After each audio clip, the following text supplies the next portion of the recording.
家做个自我介绍，我叫龙包，我应该是今天所有现场演员当中离咱们上海最远的一位朋友。我从小在新疆长大，说实话，我来南方的次数不是特别的多，所以我今天想跟大家聊一点关于南北差异的话题。我跟大家说啊，我第一次来到南方，我特别不适应南方人对我微笑服务。啊，不是我贱啊，就因为我已经习惯了我们西北地区那种汹汹的服务。我刚来到南方，就是你们会给我一种感觉，就是你们笑得越开心，我心里越没底。我说你笑得这么开心，你是不是东西有问题？我来的第一个南方城市啊，不是上海，是另外一个城市，咱就不提名，咱礼貌一点，给你们4个字概括一下吧，就怎么说，就西湖附近吧。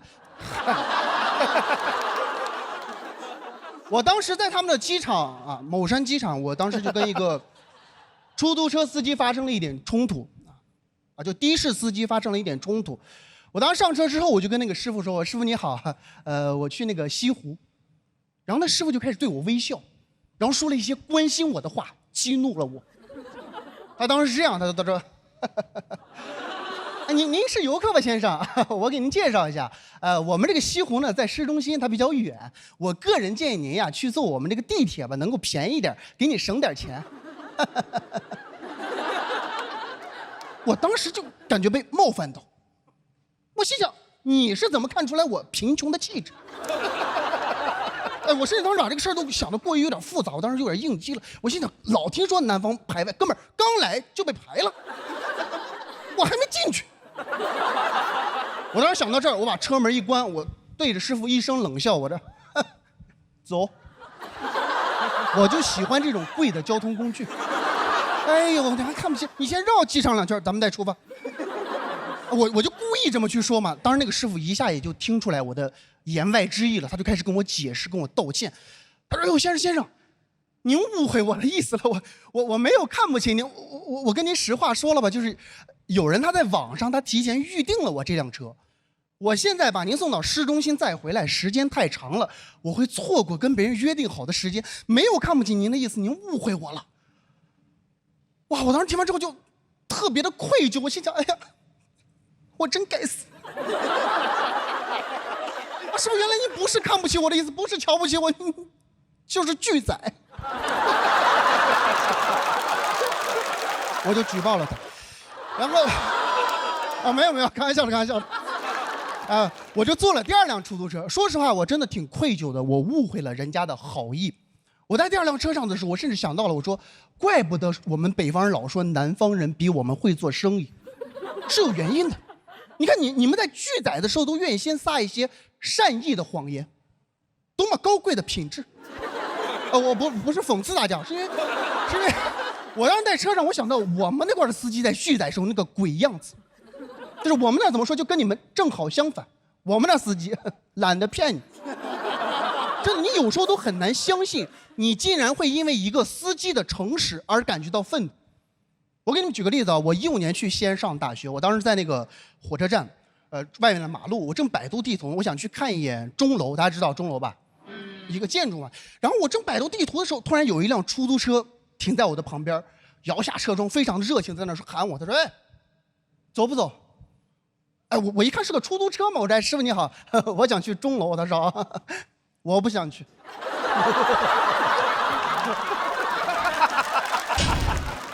哎，我当时都懵了。我说2秒钟之前是谁招揽的我？我愣神的一瞬间，他一脚油就走了，就留下一脸委屈的我，想不明白，我没有生气，我在思考他的那句话。我说什么叫做你不想去？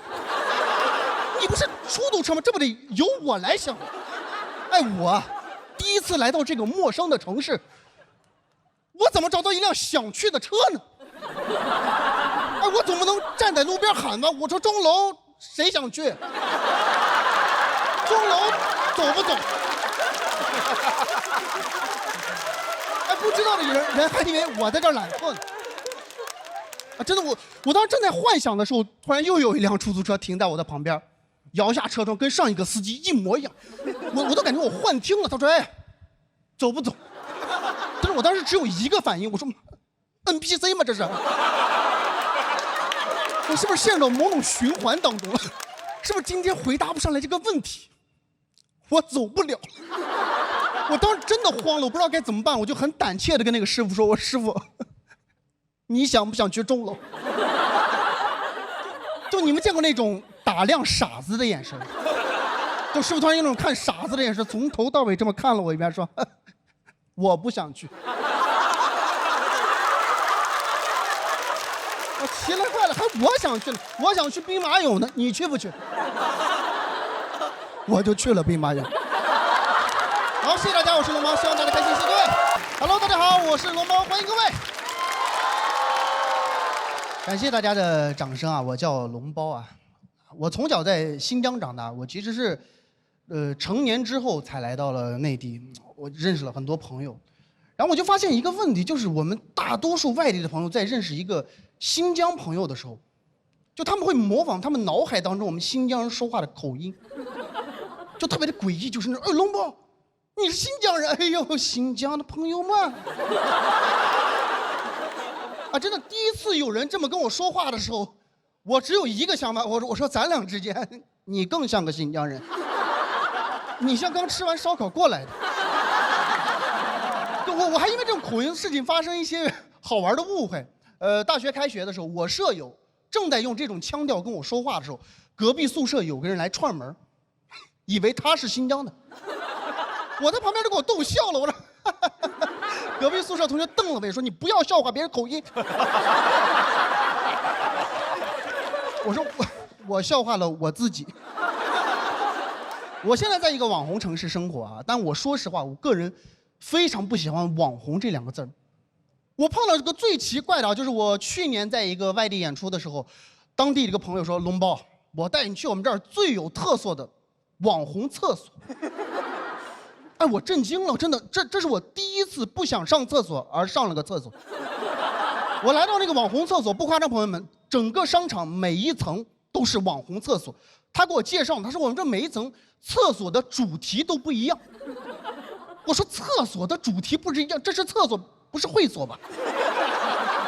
他就开始跟我介绍，他说：“哎呀，你听，1楼欧式庭院风，2楼热带雨林风，3楼炫酷夜店风。”我直接就去了炫酷夜店风。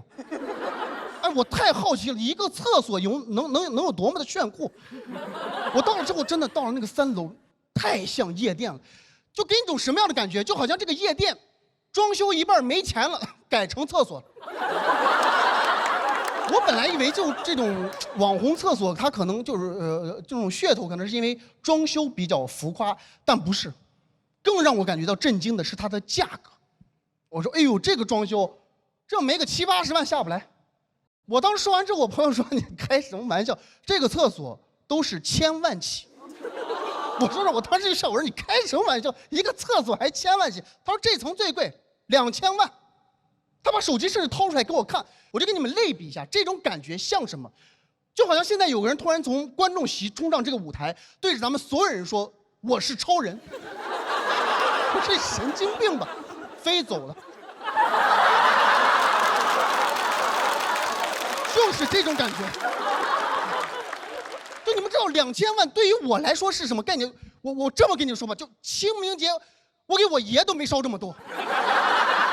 我爷爷清贫节俭一辈子，我给他烧这么多钱，我害怕他晚上过来托梦。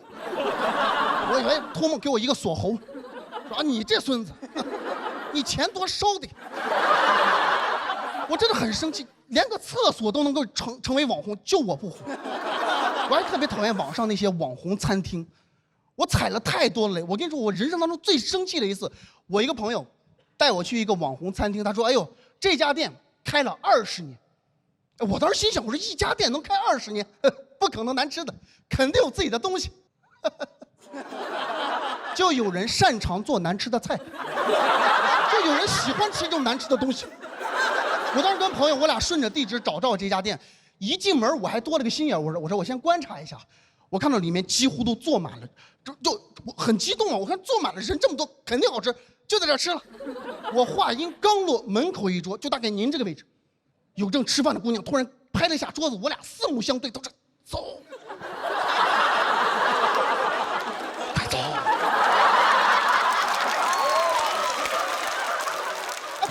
不知道你们经历过这种场景没有？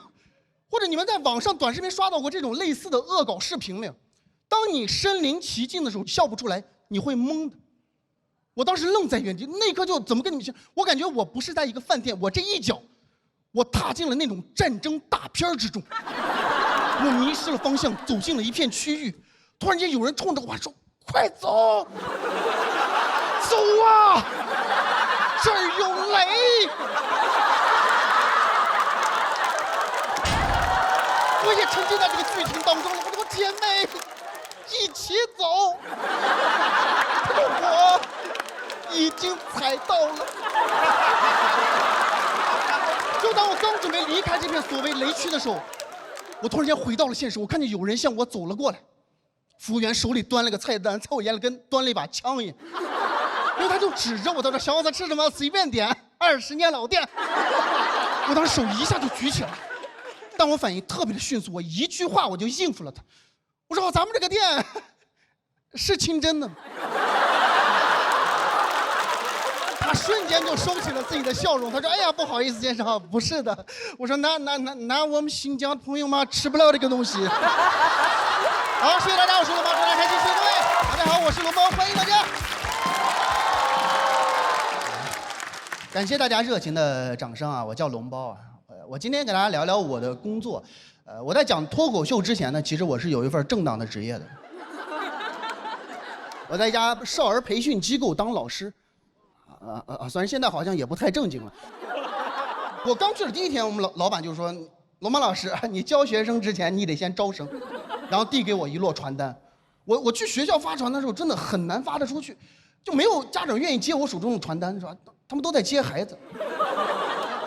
就是我发了一下午，我一伸过去他就给我挡掉，一伸过去他就给我挡掉。我发的多了，我感觉我像叶问在跟别人过招。我特别理解啊，有一些家长为了应付我，给我留个什么假号、错号，但我不能够理解的是，有些家长给我留其他机构的电话。有没有考虑过我的感受？哎，我回家就会拨打这些电话，我满怀着惊喜，面带着微笑，我说喂，你好，我们是贝兰朵艺术。他说喂，你好，葡萄子艺术。你想咋？给我吓得，我说合作一下。当我在发传单的时候，我经常会碰到一些就是怎么说呢，就不太尊重我的人，就当着我的面把我传单一接，直接就扔在地下。有一次我真的生气了，我就说你给我捡起来，把我的尊严捡起来。但是我当时是穿着哆啦 A 梦说的这句话，就那个人完全没有感受到我的愤怒，他反而说：“哎呀，这个哆啦 A 梦还挺可爱的，你还会生气。”我经常在发传单的时候会碰到一些人无缘无故的打我。甚至嘴上夸着我说：“哎呀，哆啦 A 梦好可爱呀！”啊，真的特别的疼，但是我表达不出来我的愤怒。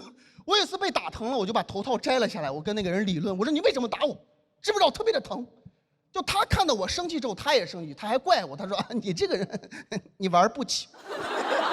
我看你这么可爱，我过来摸你一下，你还生气了。”我说实话，我接受不了这种观点，我也过去摸了他2下，我把他摁在地下。真的，我的同事当时就皮卡丘报警了。警察叔叔来了之后，我就特别的委屈，我说警察叔叔他平白无故他殴打哆啦 A 梦，他看到警察之后屁都不敢放，就低着个头不说话。警察都着急了，说你说话，你为什么平白无故你打别人？给个理由。这个人为了逃避责任，他说了一句我这辈子都忘不了的话，他说：“警察叔叔，我最讨厌小日子。”小日子过得好的人，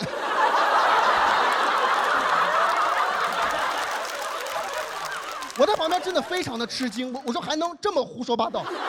那你怎么不打我的同事皮卡丘？怎么你怕他电你？发传单真的蛮辛苦，当老师也特别的不容易啊。我特别不理解，就是我们这种培训机构的教室会安那种监控摄像头。它的作用是什么？给大家解释一下，是为了方便上课的时候家长通过这个监控去关注自己孩子的一举一动。但它有个弊端，就是它只有画面没有声音。小朋友天性都很活泼嘛，有时候课堂活跃起来，我可能就会有点管控不住啊，我可能就会我说：“哎，明明乖一点，乖一点，不要跟旁边的孩子吵闹，乖一点哦。”我都是带着笑容，用非常温柔的语气。可是大家咱们脑补一下，家长在监控下看到这样的一幕，就他可能会脑补很不好的画面，可能在家长的眼里是小崽子给我闭嘴啊，不再说话了打你信不信？还挂在东方明珠上。后来，我想了一个非常无耻的方法。有一次课堂又吵闹了起来，我看了一眼监控摄像头，我说：“明明，你能不能乖一点？你能不能乖一点？还有你们俩，你妈都在监控着看着呢，你让我怎么办？我真是个天才。”一节课下来之后，我开心，孩子开心，家长更开心。有的家长开心到什么程度？一下课就在教室门口等着我。他说：“哎呀，江江老师，我都看到了。哎呀，我儿子这么棒的，你夸了一节课。”当老师之余，我会讲讲脱口秀。我最害怕的一点就是我在演出的时候碰到我的学生带着自己的家长来看我的演出，很尴尬，听着我在台上吐槽他们。有一次演完就在门口，我的学生就把我拦住了，特别的开心，冲过来说：“哎呀，老师，你讲的真棒！”我就知道他在讽刺我。因为我平常在学校叫江江老师，他第一次听到我的艺名，特别的激动。他说：“哎呀，龙猫老师，你的名字特别的棒，我跟你一样，我也非常喜欢宫崎骏的动画。”我说：“宝贝，我叫龙包，不叫龙猫。”而且老师跟你不太一样，是吧？老师最讨厌小日子过得好的人了。好，谢谢大家，我是龙猫，祝大家开心，谢谢各位。Hello， 大家好，我是刘洋教主。其实去年到今年也发生了一些变化，就是我做了一个近视眼的手术，大家应该能看出来吧？看出来就有鬼了哈，看出来。我做了一个全飞秒的手术，然后做手术的原因也非常的简单，上了春晚之后看不清未来的路了，然后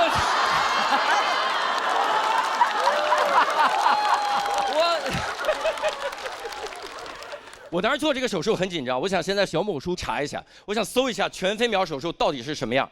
一搜，我天，说什么的都有，真的各位，有帖子说做了全飞秒手术之后夜间视力下降，聚焦都聚不上了，还有说做了全飞秒手术之后能戴墨镜了，重启第二人生了，还有一个帖子说做完全飞秒手术当场就后悔，一点开后悔没早做。后来是我有一个朋友推荐我去一个德国的诊所去做。说实话，各位，我听到是德国诊所的时候，心里有一丢丢的向往，因为我以前听过很多关于德国的都市传说。我不知道各位听说过没有？有一个最有名的，我给你讲一下，最有名的青岛下水道的故事，各位听过吗？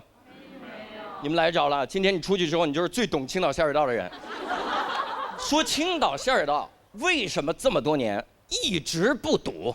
下多大的雨到那儿叭就漏下去，渤海放那儿叭就漏下去，有时候车过那儿叭就没了。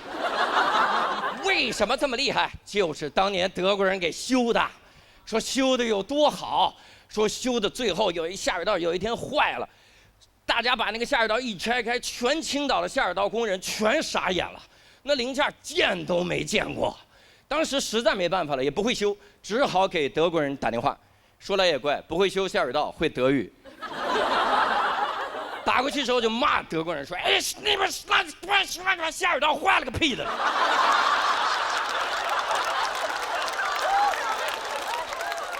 当。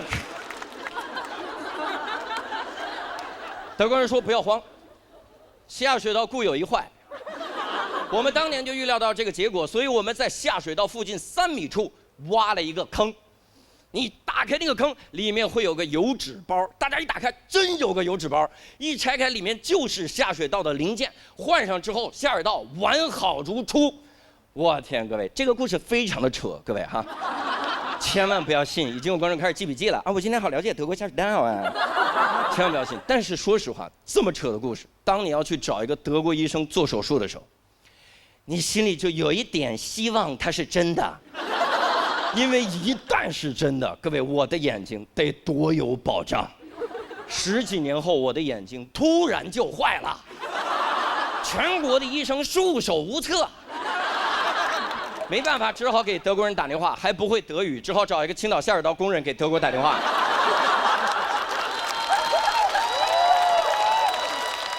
青岛下水道工人一打过去，哎，那边下水道好了，眼睛完蛋了。Dank。德国人说：“不要慌，我早知道眼睛固有一坏，所以我们在他角膜3厘米处挖了一个坑。你们中文叫酒窝。那里面我放了个油纸包，大家一打开，真有个油纸包，里面一拆开就是我的角膜。换上之后，眼睛完好如初。德国医生因为私藏角膜被判无期。当然我去了那个医院，我发现最大的问题根本不在于医术，这个根本不用担心，最担心的是怎么跟德国人交流。我天，我们俩那个交流，用德语我不会德语，用中文他以为他会中文。我们俩交流，我中间实在没办法，我说不行就用英语吧。啊，我也教了10几年英语，德国口音的英语，说慢点我应该听得清。各位，德国口音一点都不是问题，词汇量是个大问题啊。那医学词汇一个都听不懂。那医生给我描述了一下全飞秒手术的全过程，我从全飞秒手术就没听懂。我给各位科普一下，全飞秒手术的英文叫 smile。听着像一个手术的名字吗？我在那聊着聊着，他跟我说 smile， 我就，他说奶 you smile， 我说 I smile 着呢，哎，这都快 laugh 了，这嘴再咧就疼 cry 了，这就。最后我实在没办法，我在医院里随便找了个护士，我说您好，那个麻烦您能当一下我们的翻译吗？那个护士说可以，2个字刺痛了我。我30多岁了，教了10几年英语，英语没法跟人沟通。那护士看着20刚出头，能翻译德语，所以我特别毕恭毕敬。我跟人护士说，我说那个能麻烦您问一下，我的夜间眩光会严重吗？那护士问医生，他的夜间眩光会严重吗？我说刚刚这个环节我是哪儿不会呢？然后最紧张的是做手术当天真的非常紧张，因为我非常担心这个手术出风险。各位你应该能理解，我无法承受近视眼手术带来的风险，因为我们已经有一个盲人脱口秀演员了，不仅盲了，段子都被他写差不多了，去年拿着段子都得第3了。我要是出了风险，我真是字面意思上的白瞎了。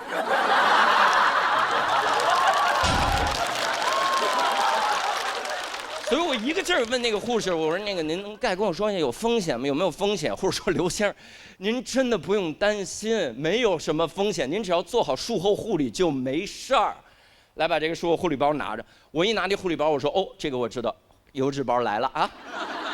我拆开那个护理包，各位里面赫然放着一副黑灯同款墨镜。我说你再说一遍没风险的事儿。你最好给我这个墨镜，唯一的目的是告诉我黑灯在你们医院治好了，这墨镜它用不着了。他说刘先生真没风险，您还有什么担心您随便问。我说那我问你，如果我在手术过程中眨眼了怎么办啊？我一眨眼，眼皮给我切了，我以后跟个鱼似的，我天天我就这么瞪着。他说刘先生，他原话，刘先生您真不用担心，做手术的时候我们会有东西给您开眼。我说那你最好好好让我开开眼。我躺手术床上说刘先生您看这是圆明园的龙首。我说嚯，快给刘先生切眼睛，切好了。后来发现多虑了，各位多虑了，手术非常的成功。我做完手术那1秒，然后德国医生跟我说手术很成功。那个翻译跑过来，手术很成功。我最后一次复查，我复查的时候，医生跟我说恢复得非常好，恭喜你，可以走进摘掉眼镜的世界了。但是，我说有但是，咱不第一开始说吗？我说但是什么？他说但是，您年底就要38岁了，40岁左右呢会出现老花眼的症状。我说那严重吗？他说没事儿。戴眼镜就好。谢谢大家，我是梁振，谢谢大家。大家好，我是王悦。朋友们见面了，真的。去年我上完节目过后，应该很多朋友认识我了吧？有认识了吗？有吗？认识。去年确实一整年，我也在线下巡演我自己的专场，也演了很多场。说实话，这个工作越来越忙，我现在身体跟不上了，我痛经。哎，我也是会来月经的啊。真的，我把你们当自己人才说的。其实我每次来月经，我从第一天我就开始痛，那种痛可能很多男生不太能懂哈，就是你上学的时候，几个人端着你的腿去撞树，就连撞7天啊。我上一次来上海，我出差也是在虹桥机场，那天突然我在街上走着，突然就来月经了，一下把我痛的就晕倒在地上。当时来了3个男的抬我，没抬起来，抬不起来，顺手就把我放在地上了。旁边围过来好多人就在问，他说怎么了？我躺在地上很虚弱，我说痛经。旁边人说小伙子痛得都神志不清了吧？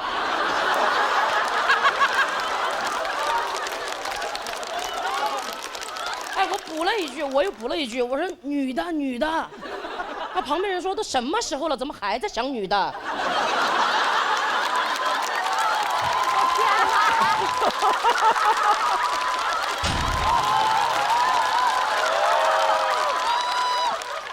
哎，本来我是一个很能忍的人，真的，有的时候我就想着，我说忍一忍就过了，大不了我就忍到绝经那天嘛。但我除了痛经啊，我还月经不调，可能很多男生又不太能懂哈，就是你上学上得好好的，突然有几个人他端着书就来撞你。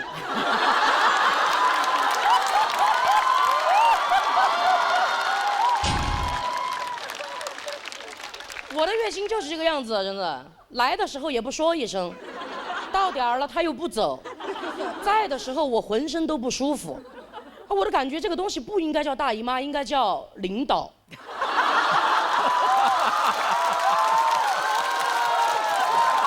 哎，你们应该都有领导吧？大家都有领导哈。有的时候是不是也坐在位置上，在那想说忍一忍就过了，大不了我就忍到退休那天嘛。你掐指一算，你说哎，退休那天刚好就是绝经那天。而且我觉得世界上最幸福的女人就是那些退了休又绝了经的女人。但现在应该没有这样的女人了哈。现在虽然绝经提前了，但是退休延后了啊。这个月经不调，我不知道你们谁不调哈，我要调。我还是找了一些小诊所去看的，前后起码找了8个医生给我调，调完了他们说我月经不调。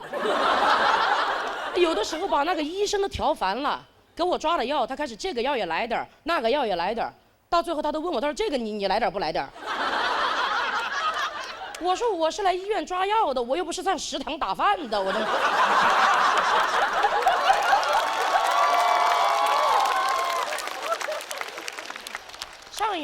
上一次我在虹桥机场把我痛晕了过后，我就回成都，我说下定决心我去大医院挂个专家号，好好看一下我这个妇科。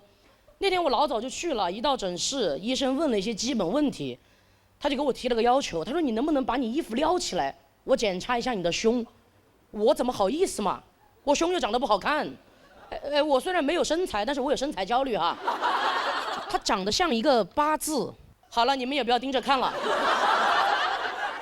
而且那段时间本来就因为月经不调，我的8字还挺硬的。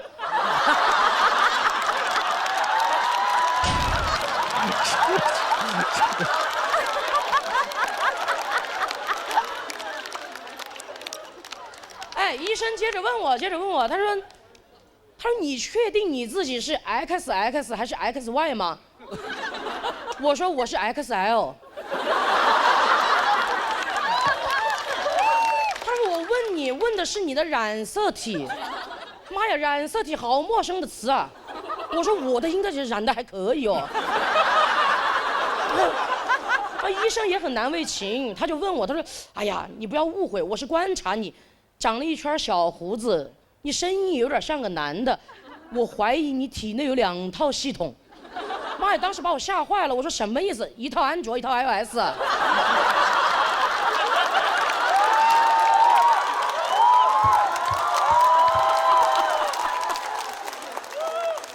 而且本来上医院想检查一下月经来不来的事儿，那天变成月经该不该来的事儿呢。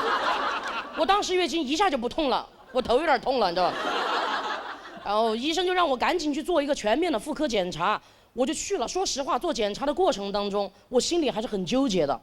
我都在想，要是我检查出来我体内真的有男性系统，我怎么办？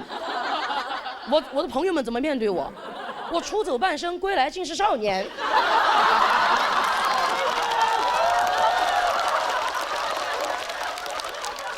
我想了一圈，我觉得这个事情，世界上最开心的人应该是我爸爸。我爸爸太想要个儿子了，但他这辈子只剩下了我和我妹妹。不过我觉得这个事情什么时候跟他说，他应该都会很开心的，哪怕他去世那天，我就站在他面前，把我的检查报告拿出来，我说：“爸爸，其实我不是你的小棉袄，我是一个假两件。”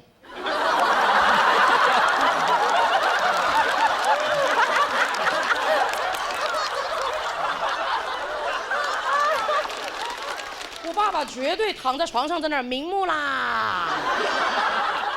等一下，顺便把你妹妹送去再检查一下。爸爸能等。但我这个检查很快就做完了，我赶紧拿着报告单回到医生的诊室，一路我都很紧张，我也需要一个结果，我就站在门口悄悄问医生女儿女不女，很像站在产房门口，真的，别的话都别说了，就告诉我是男孩还是女孩吧。医生说：“恭喜啊，女孩，全女孩，158斤的大胖丫头。”朋友们，我活了快30岁了，真的，那天我才感觉自己是一个被官方认证的女人，你知道吗？这个段子你们也别闲着，播出那天你们就给我把消息往外散哈。逢人就说王月纯女的啊。那赶紧给我看看我月经不调的事儿吧。医生给我总结了一下，看了你的报告单啊，我们就发现其实是因为你体内雄性激素过旺。说白了，有点超雄，你知道吗？你雌性激素太少了。不过你这个情况没问题的，你慢慢的找个男的，生个孩子，激素就稳定了。我说激素稳定有什么用？老子人生都不稳定了。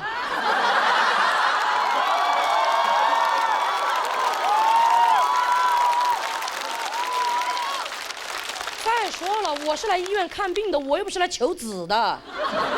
你让我这个样子，我上哪里去给你找个男的？我一想，我说，哎，虹桥机场那儿3个男的，还挺有责任心的啊。但我后来在想，居然在那一刻，我真的在考虑，要不然就听医生的吧，我找个男的当个药引子。但我觉得我这样不对，这样不对啊！大家都说不要物化女性，我居然在那儿要物化男性，你知道？我就问医生，我说其他真的没办法了吗？医生说实在没办法的话，我当时就知道他有办法。他说，要不然就给你开点补充雌性激素的药吧。我说啊，这难道不应该是第一个办法吗？那个药我买了，就几十块钱一瓶，我现在也在按时吃。说实话，月经已经好多了，而且他调整那个雌性激素嘛，补充上来了。现在有的时候在家里开始偷偷穿裙子了，你知道。所以啊，朋友们，真的，关于医学、婚姻、男人、痛经，我觉得咱们能花几十块钱解决的问题，真的没必要花自己几十年。谢谢大家，我是王月，谢谢，谢谢。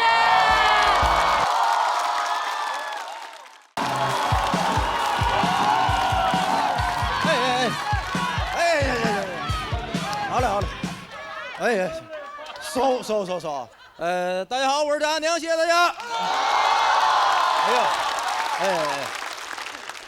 给各位讲讲主要给严哥讲讲，严哥好像对这个节目走多远很在意哈，挺凶的作为一个走了6轮的人来讲，上完节目会有很多收获，也不一定都是好的，像我就是收获了挺多，就是谩骂，你知道吧？也不一定都是好事的呢。你那去年给我骂的可离谱了，说我这个口音是装出来的，说我在舞台上恶意模仿东北人。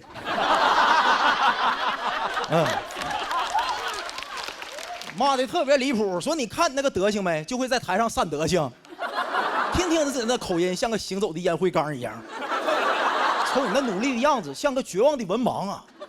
知不知道绝望的文盲，赶紧滚下去吧！曲佳宁啊！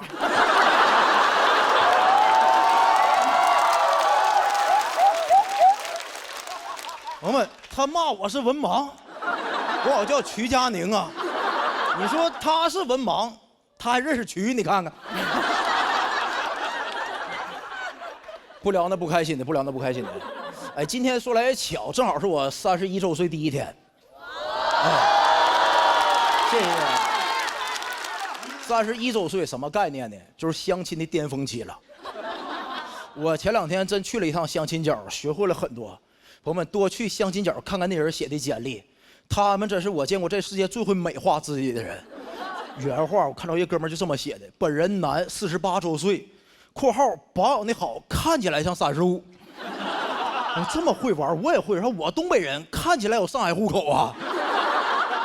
相比之下，哎，朋友们，有些女生就不会太会写简历，真的太真诚了。说本人女啊，37周岁，有过1次离异，希望你不要介意。你看我看着她的时候，我就以为离婚在相亲市场妥妥的减分项。就搁这女生旁边一个哥们写的原话，正是由于经历过离异的伤痛，让我更加成熟，我更加懂得经营婚姻的重要性。你看我看完人家写的，我感觉人这辈子不离婚就不成熟。按照这逻辑，难道以后相亲找一个蹲过监狱、刑满释放的？他更懂得遵纪守法的重要性，你知道吗？我以为到这儿啊，离过1次就到头了。搁这哥们儿2行写的原话，经历过第2次离异，我痛上加痛。我比谁都成熟，我深陷泥潭仍仰望星空。经历过失败的感情，仍渴望爱情。希望另一半有中华女性传统的美德，也有现代女性包容的思想，如春风与木棉一般接受离异。我更值得被爱。你看人家写的，就他这个金句比咱们脱口秀节目金句都多。我当时感觉人好像越离异，文采就越好。看完这么多简历，哎，朋友们，咱们想一个问题啊，在座挺多大学生，对不对？是不是现在应届生毕业工作不好找？你仔细想想，环境是有问题的啊。但咱从自己身上找找原因，有没有可能简历写的就平庸？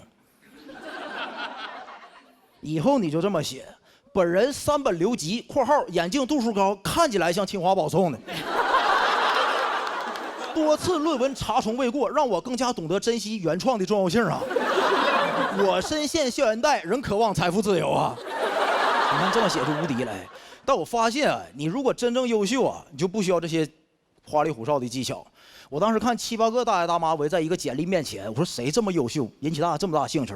我挤进去一看，确实优秀，就2行字儿：拆迁户急急急，年底分房子，电话要叉叉叉叉叉。朋友们，你们没仔细听，他连性别都没写啊，就这么优秀。朋友们，相亲角里有最厉害的简历，同样也有最厉害的 HR， 就红娘大妈。我这种人走在那相亲角里，是有那个大妈会对你感兴趣的，就上下就打量你，走过来就主动就问你：小伙子，咱们是干什么工作的？我说我脱口秀演员。完了他就左右打量你，就开始。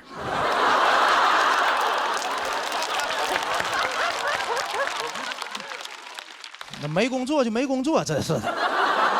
人家就不惯你毛病，直接就问你：那你31周岁了，在咱们这儿有房子吗？我说没有。有车吗？没有。大妈原话：那你存款得有300万了吧？我说没有。原话：那你钱都哪去了？确实给我问懵了。我说对呀，我钱哪去了？我300万哪去了？是不是让富航小路全挣走了呢？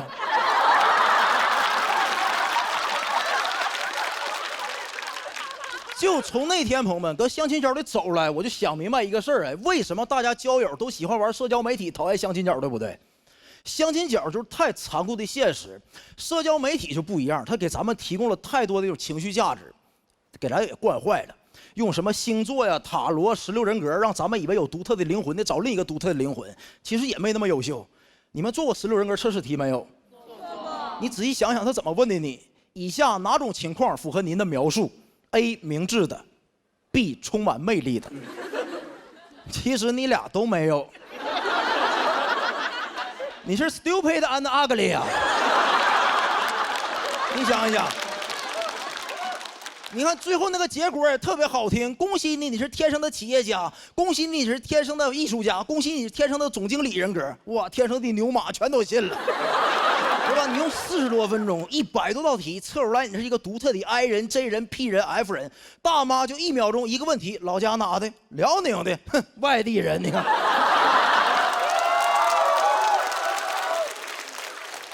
一下给你干碎了啊！所以朋友们，我感觉如果啊让咱们戒网瘾，就应该让大妈做一套16型婚格测试。以下哪种情况你的水平更高 ？A. 尿酸 B. 贷款。以下哪一项你没有 ？A. 朋友 B. 工作。最后这40多分钟题做完，你16婚格也出来了 ，NWMY。Nobody will marry you 哈。讲到这儿，谢谢各位，谢谢。大家好，我是房主任。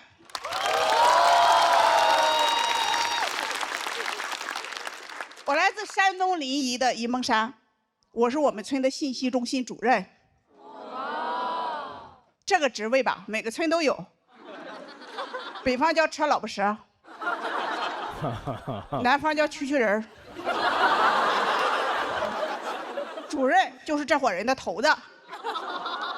我是一个50岁的新人演员，才出道。王月，哎，绝经和退休不会一块来。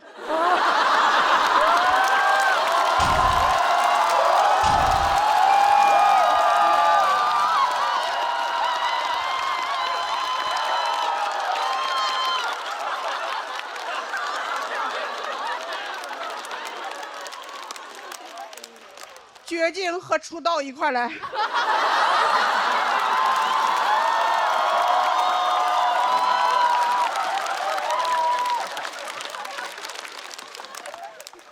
之所以来说脱口秀，是因为我去看演出和脱口秀演员互动，网友都说我比演员好笑。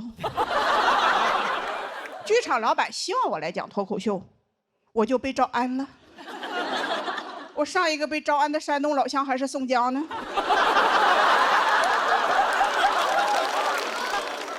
我说我不会讲脱口秀，我只会蛐蛐人儿。就我们前院婆媳吵架，东院2口子分家，都是我给造的谣。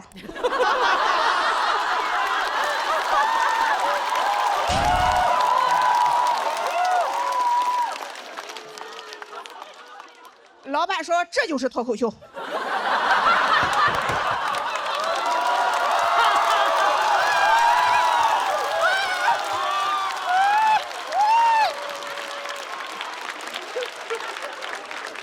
我说还得是上海人亲民洋气啊。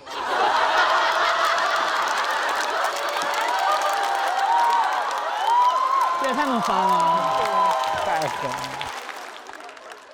从我们村的田间地头来到了上海，我突然感觉我就是网上说的那种小镇儿造谣家。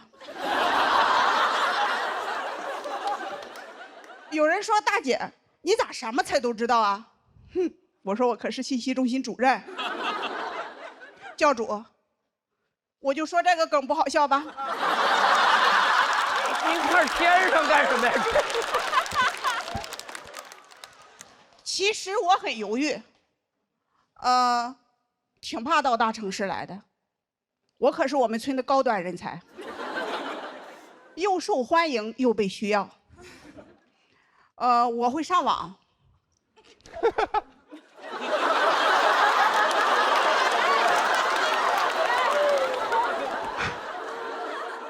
我们全村的智能家电，洗衣机、有线电视，有问题了都来找我。我是我们村的马斯克。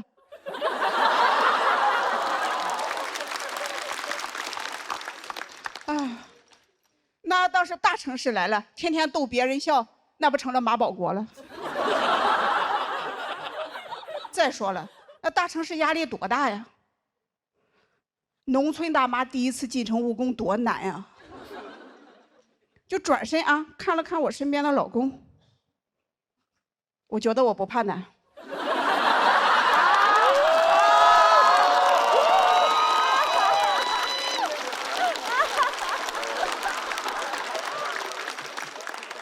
和我老公比，大城市的压力算个啥呀？我这个老公啊，是我妈给我选的，身高1.55米，体重95。现在年轻人啊，叫这种很瘦的男人为细狗。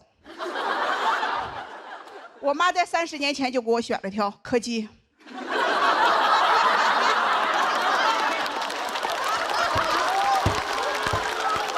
我说可是他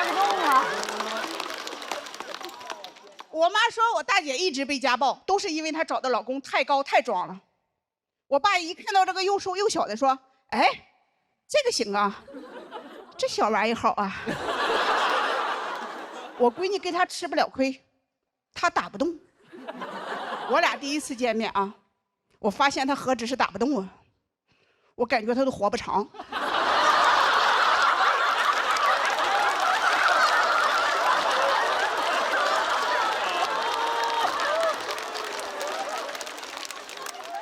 他跟我说他175，我说血压呀。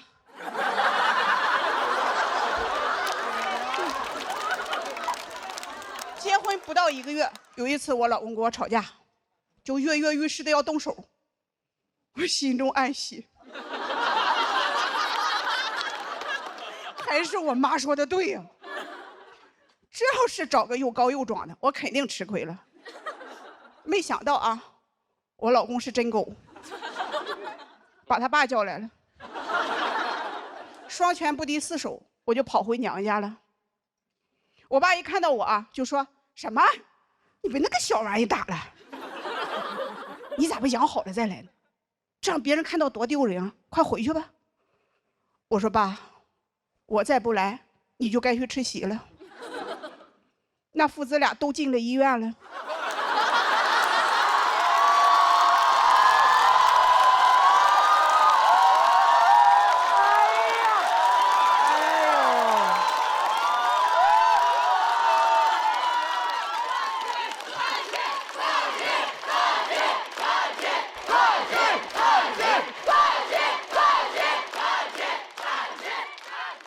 过不下去了嘛。但想离婚太难了，父母都不支持。我跟我妈说：“我说妈，他太懒了，我得离婚。”我妈说：“他又不是在外面有女人了，你有什么不能过的？”我说：“妈，他耍钱败家，我得离婚。”我妈说：“他又不是在外面有女人了，你有什么不能过的？”我说：“妈，他在外面有女人了，我得离婚。”我妈说：“他又不是耍钱败家，你有什么不能过的？”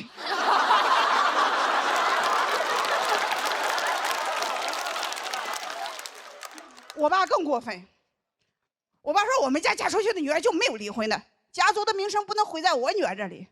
我说爸，男人家暴不丢人，女人离婚丢人。哼，咱家的名声就是你女儿让柯基给打了，还蹦起来打的。哎，好难受啊！我不是，但他们特别信命。我妈说我带你去找个大师算算。我说妈，你这也太迷信了。大师说吧，我俩过不好，都怨我老公。我转手就给大师又掏了200。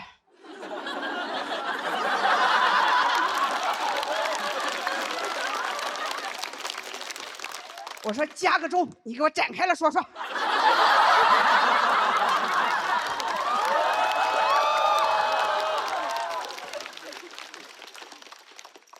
啊，明明是大师的眼睛看不见。那天我感觉我才是眼瞎的那一个。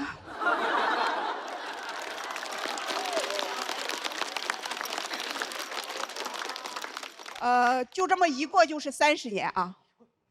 我现在开始理解我的父母了，我感觉他们就是天生的糊涂，他们也不知道什么是好的婚姻，他们甚至连我生日是哪天都记不清。有些事情是我自己后来慢慢想明白的，就比如啊，直到前年我才知道我的生日是4月8号，因为2023年的4月8号，我签约成为了一名脱口秀演员。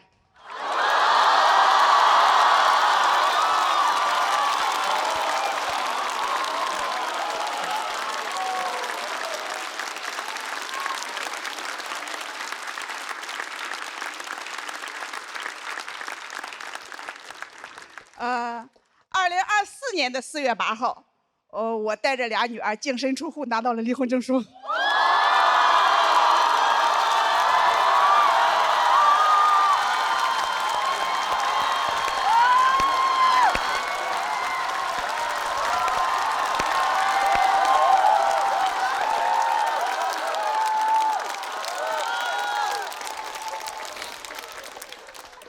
2025年的4月8号，什么都没发生。